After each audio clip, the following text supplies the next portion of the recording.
Yo, what's up guys, I'm back, got a review. For this time we have this 82 rated Wilfried Zaha review. Now I was looking at this pack in like one of the first few days of FIFA, so I've played a lot of games with this card, so I know what's good and bad about it. So we'll go through the stats then. So he's 5'11", got the high work rate this year instead of high medium of last year. He's got right footed with 5-star skills, 3-star weak foot. In the 45 matches I played with him, I got 21 goals and 28 assists. As you see by his alternate positions, he can also play left wing and left mid as well as centre forward. So that's a really nice attribute about this card. Just allows him to be quite versatile. On stats then, so he's got 91 pace, 79 shooting, 73 passing, 86 dribbling and 76 physical. So on paper it looks like quite a well-rounded card. He's not actually got any traits having the flair trait, so he's not got like outside the foot or anything like that. But I've got nothing more to say for the intro, so if you do enjoy the clips or want to see more, please do subscribe, and I'll see you after the positive negatives. Peace.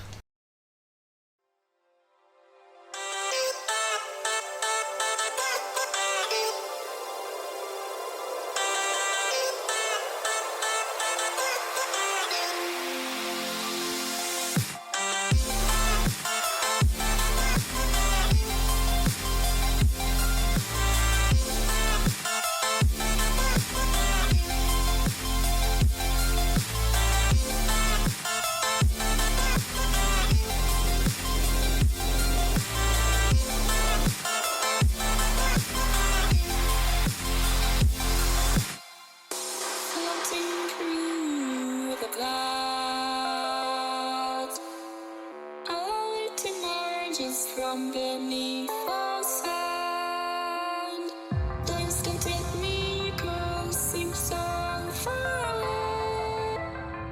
Across this universe, she lives another day. I know the reason she's here. I know the reason she's so far away. I know the reason she's here. I know the reason she's so far away.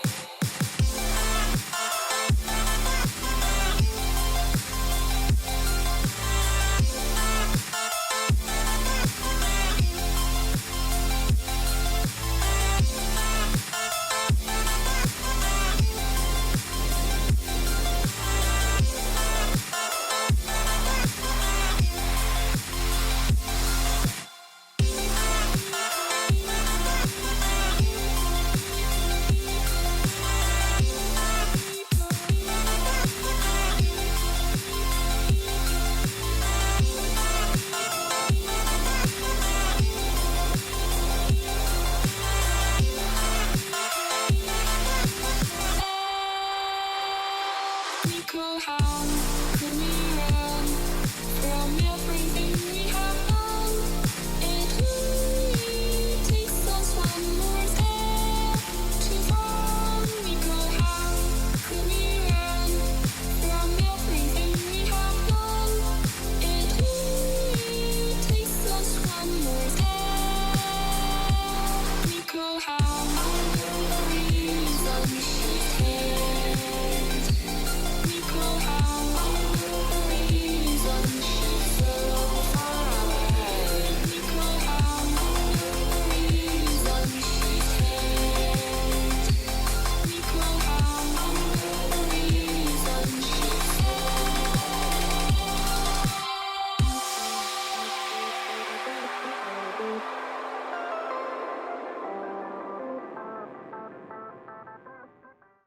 So on to my overall thoughts about the card then. So first for me is the 5-star skills. The 5-star skills always a necessity, always a nice thing about Zaha.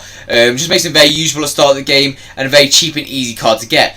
Now the 3-star weak foot unfortunately does feel like a 3-star weak foot in game, and it's a little bit inconsistent at times, and that's why you do need to avoid it to the best of your ability. Now next to me is the pace. Generally does feel quite fast in game, not electrically fast, but will get you through on goal when you need him to, and you can play those over the top balls to him, and you can rely on him to get on the end of it. Now next to me is the shooting. Now generally not bad.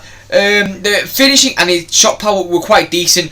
Him and Rashford have somewhat similar shot power and finishing. The attack position again wasn't too bad. I played him a lot of the time wide, so I didn't get to see that on his full potential most of the time. But when he played alongside Messi, he was always in the right position at the right time to sweat the ball to him. The rest of the shooting attributes are a little bit average. I wouldn't recommend you long shotting it or taking the penalties with him. I'd recommend you putting someone else on it or passing it off instead of taking the long shot with him. Now, this is what I have with the issues with this card. The passing is very, very bad. The short pass isn't too bad, and the long pass was very inconsistent. He would play a few really nice over-the-top passes, as you see in some of the clips, which is really, really weird because the opportunity is 69, the long pass, so that shouldn't be good, but it's very inconsistent. That's why it is so low, because sometimes it'd be good and then sometimes it'd be horrible. But the rest of the passing attributes, quite average. Now onto the dribbling attributes. So the agility is not bad, to be fair, along with the dribbling stat and the 5-star skills. Just makes those skills come up quite nicely, and especially at 5'11", he does need quite high agility to perform them.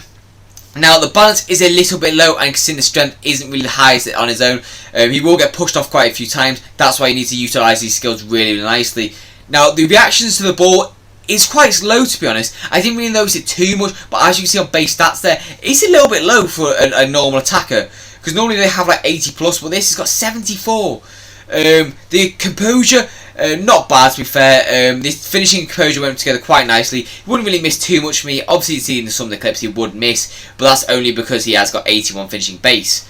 Now the head and accuracy and jumping, quite woeful. Even at 5'9", he's not really going to win anything in the air. The stamina, depending on where you're going to play him, striker on wide, he'll get away with having that stamina, especially with the 5-sub rule this year. It doesn't really make too much of a difference. The strength, as I said, is not the best. It's not the worst. Along with that aggression, I think he should have a lot higher aggression than that. If you watch him in real life, he is literally the biggest hothead on the pitch. So I reckon he should have something like 90 aggression, which would actually make him quite a usable card on that strength attribute. But generally speaking, he can hold off like the full-backs and all that. But the centre-backs, he's not really going to do too much of a job at holding them off. So we'll go for my overall scores then.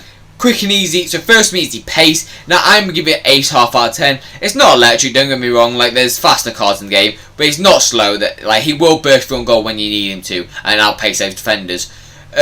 Next up for me is the shooting. Now generally speaking, the shot power is good, the attack position is good. It's all you really need.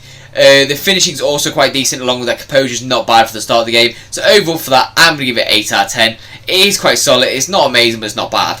Now the passing for me, as I said, was very, very inconsistent. He would make some stellar passes, but also make some horrible passes. So overall for that, I'm going to give him 7 out of 10. That is quite generous, especially if you're going to play him striker. You do need to switch him out wide quite a lot of the time, and that long pass is not going to help you that much.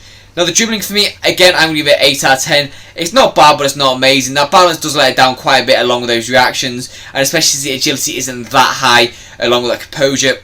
It's quite average overall, the dribbling stats, but the 5-star skills does kind of bring it up a little bit. Now the physicals, he's not got bad stamina, not got bad strength or aggression, but the head and accuracy and jumping are quite low. So overall for that, I'm just going to give it a 5 out of 10. It's not really like amazing, like all the attributes are quite average, but generally it is not bad. So on to my overall scores then. So coming in at around 14k, I think he is. Do I think he's worth it? Especially since he can play left wing, centre forward and also left mid. It's actually not that bad. The links are a little bit annoying since he's Ivory Coast. So overall for the overall score, I'm going to give him a 8.0 rating. I don't think he's anywhere near to the cards I've used this year, but he is a viable option if you want to play him there.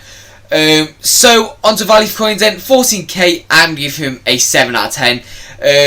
Depending on who you're going to use, I would recommend Anthony Saint over him. Rashford as well. I don't really think he's that amazing.